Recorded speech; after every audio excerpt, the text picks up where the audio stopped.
REC ৰাষ্ট্ৰীয় মুকলি প্ৰতিভা সন্ধানী বক্সিং প্ৰতিযোগিতা আৰম্ভ। প্ৰায় 4000 বক্সাৰে কৰিছে পঞ্জীয়ন।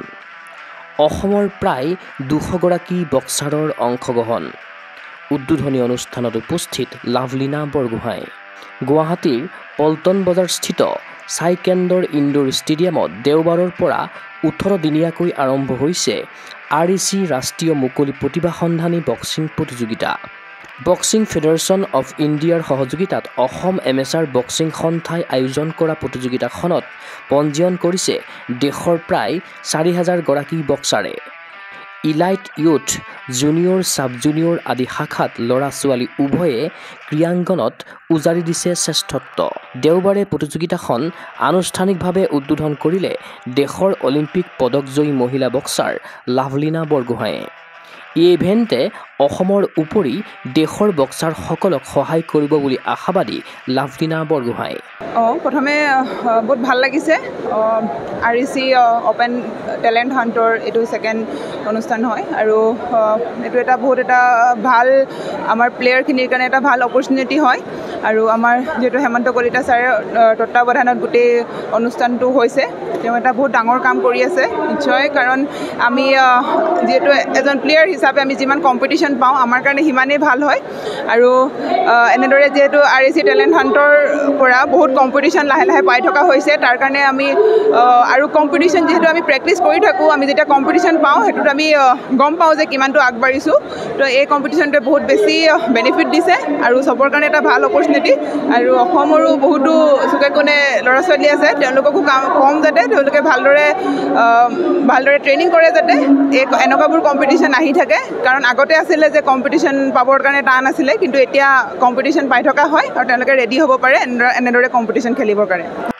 ইফালে এই উদ্বোধনী অনুষ্ঠানত উপস্থিত থাকিল ভাৰতীয় মহিলা বক্সিং দলৰ প্ৰশিক্ষক অসম কন্যা প্ৰণামিকা বৰা, BFIৰ সচিব প্ৰধান তথা অসম এমেচাৰ বক্সিং সন্থাৰ সম্পাদক হেমন্ত কলিতা, ৰাজ্যৰ বিশিষ্ট ক্ৰীড়া সংগঠক ৰাজীৱ প্ৰকাশ বৰুৱা, অনুপ চৌধুৰী, কাৰফিউ ৰয়, উপেন চক্ৰৱৰ্তী, সৰ্বভাৰতীয় বক্সিং ফেডাৰেশ্যনৰ কেইবাগৰাকীও বিষয়ববীয়া আৰু অফিচিয়েলসকল।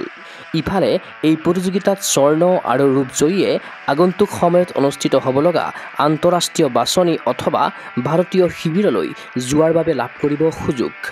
আনহাতে অসমৰ পৰা এই প্ৰতিযোগিতাখনত অংশগ্ৰহণ কৰিছে প্ৰায় 200 গৰাকী বক্সাৰে। এই চেম্পিয়নশ্বিপক লৈ আশাবাদী BFIৰ সচিব প্ৰধান হেমন্ত কলিতা। মানে চবতকৈ ভাল কথা এইটোৱে যে এইটো চেম্পিয়নশ্বিপ আহিবৰ কাৰণে কোনো ষ্টেট এছ'চিয়েশ্যন, কোনো ডিষ্ট্ৰিক্ট এছ'চিয়েশ্যনৰ পাৰ্মিশ্যন ল'ব নালাগে। যোন বক্সাৰ আছে নিজেই মন কৰিলে নিজে ৰেজিষ্ট্ৰেশ্যন কৰিব পাৰে, নিজে আহিব পাৰে। সেইটো উদ্দেশ্য আগত ৰাখি আমি এইটো চেম্পিয়নশ্বিপ কৰিছিলোঁ। নেশ্যনেল চেম্পিয়নশ্বিপত কি হয়, এটা ৱেইটত এটা বক্সাৰহে থাকে আৰু এটা বক্সাৰ থাকিলে কি হয়, সেই ষ্টেটৰ বাকী যিখিনি বক্সাৰ থাকে তেওঁলোকে কেতিয়াও চান্স নাপায়। কিন্তু আমি REC আৰু বক্সিং ফেডাৰেশ্যন অফ ইণ্ডিয়া চাইৰ লগত কথা পাতি আমি এনেকৈ কৰিছিলোঁ যে য'ত কোনো বেৰিয়াৰ নাথাকে, য'ত চব বক্সাৰ আহি পেলাই পাৰ্টিচিপেট কৰিব পাৰে আৰু চবেই নিজৰ টেলেণ্ট দেখাব পাৰে।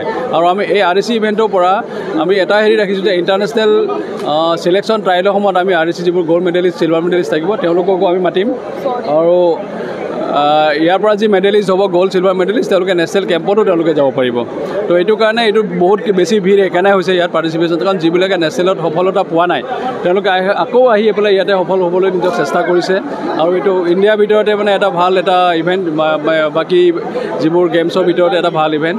তো আমি আশা ৰাখিছোঁ এইবাৰ আৰু বহুত ভালকৈ হওক। এইবাৰ ইয়াতে আমাৰ গুৱাহাটীত টেলেণ্ট হাণ্ট 2 আমাৰ এইটো টেলেণ্ট হাণ্ট 2 এইটোত আমাৰ এৰাউণ্ড 3500 বক্সাৰৰ মানে 4000ৰ ওচৰে পাজৰে আমাৰ ৰেজিষ্ট্ৰেশ্যন হৈছে আৰু অফলাইনো আহে আমাৰ, কিউকি নৰ্থ ইষ্টৰ কিছুমানৰ মানে ইণ্টাৰনেট প্ৰব্লেম থাকে, সেইকাৰণে অফলাইনো আমি এলাউ কৰিছোঁ। তো এৰাউণ্ড 4500 মান বক্সাৰ হ'ব আৰু আজিৰ পৰা মানে আজি 15 তাৰিখৰ পৰা 30 তাৰিখলৈকে 18 দিনৰ প্ৰগ্ৰেম এইটো চলিব আমাৰ ইয়াতে। তো চবেই ভালকৈ পাৰফৰ্মেঞ্চ দিয়ক, সেইটোৱে আমাৰ উদ্দেশ্য। বক্সিং ফেডাৰেশ্যনৰ মানে সেইটো উদ্দেশ্যৰ আগত ৰাখি এইটো চেম্পিয়নশ্বিপ কৰিছোঁ। ইয়াৰ আগতে নয়দাত এটা চেম্পিয়নশ্বিপ হ'ল, তাতো মোৰ দেন 5000 বক্সাৰ হৈছে আৰু এইটো অসম ইণ্ডিয়াৰ কাৰণে এটা শুভ লক্ষণ যে ইমান বক্সাৰ আমাৰ ইয়াতে আহিছে, পাৰ্টিচিপেট কৰিছে আৰু ভালকৈ শিকিব পাৰিছে আৰু অহা অলিম্পিকলৈ আৰু ভাল বক্সাৰ ওলাব, ইয়াৰ পৰাই ওলাব একদম নিশ্চিত, কাৰণ ইয়াতে ইণ্টাৰনেশ্যনেল বক্সাৰো আহি পাৰ্টিচিপেট কৰিছে, কাৰণ তেওঁলোকে নেশ্যনেলত চেম্পিয়ন হ'ব পৰা নাই। গতিকে ইয়াত যদি কেনেবাকৈ চেম্পিয়ন হৈ যায়, নেশ্যনেল কেম্পৰ কাৰণে তেওঁলোকৰ কোটাটো ফিক্স হৈ যায়।